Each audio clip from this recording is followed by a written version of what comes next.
Canadians from coast to coast this morning took the time to remember those who bravely fought to defend this country. More than 66,000 Canadians lost their lives in World War I and more than 45,000 in World War II. Canadian troops also bravely fought in the Korean War from 1950 to 1953 and more recently in Afghanistan from 2001 to 2014. Today, on Remembrance Day, we wear a poppy to remember those who served and those who paid the ultimate price. Joining me now to discuss the importance of remembering our fallen soldiers is Brendan Caldwell, Director at Caldwell Securities Limited. Brendan, thank you for joining me today. Thank you for having me, Theresa, especially today. Now, you recently had the opportunity to visit several historical sites from the World Wars, Ypres and Vimy Ridge. Can you tell us about the impact Canadian soldiers had on these battles? Yes, so in the First World War at Ypres, the Canadians were actually subjected to the very first gas attack, poison gas attack, and stood their ground. And the entire city over the course of the war was utterly leveled. And it was near there that Colonel John McCrae rode in Flanders Fields. So you'll see scores of Canadians buried at the Commonwealth War Grave just outside of Ypres. And then Vimy Ridge later in the war is where Canadians had their first great victory. It was the first time that all four Canadian corps fought together as one. And they took the ridge at the cost of thousands of lives. I think 10,000 casualties in total, about 3,000 or 4,000 who died, another 6,000 or 7,000 that were wounded. And they took a very strategic ridge, and it was really the first time Canada had fought entirely together as a country and achieved such a victory. And then I was with the Lincoln and Welland Regiment, which is the reserve regiment actually based where where News Forum is down in St. Catharines, Ontario. And in the Second World War, October 29th, 1944, along with the Alberta Light Horse, the Lincoln and Welland Regiment liberated the town of Bergen Op Zoom.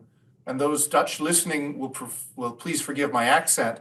But it was in and around Holland, in that area of Holland, the regiment lost scores of its young men, both liberating the town and the area, the Scheldt, that whole region of the southern Netherlands. So it was actually Canada in the Second World War that freed the Dutch people. And the Dutch still remember it to this day. I think you showed a picture of the 80th anniversary celebration in Bergen Op Zoom with the Lincoln and Welland Regiment parading down the street. And there were Canada flags everywhere. And the people of that town even named the street into which the Canadian soldiers arrived as Canada Land.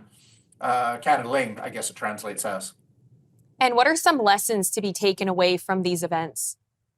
Oh, I would like to say that the world has become a more peaceful place, but you can look at the news any day and see that there are still challenges. There are aggressive countries out there. There are aggressive ideologies out there.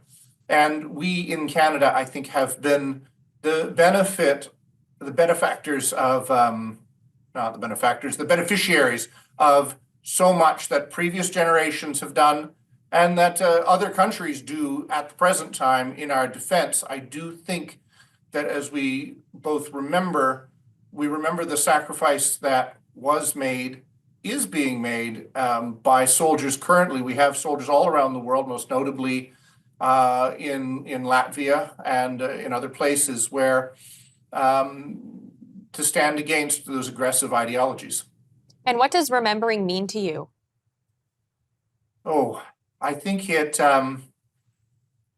means both gratitude for what was done in the past. That visual you have up there of the Vimy Memorial is incredibly powerful. On it are listed the thousands and thousands of Canadians that died in the First War with no known graves. So being grateful for their sacrifice, but also honoring that in being prepared to stand up for our country and what it believes in the face of aggression and helping the world to become a more peaceful place.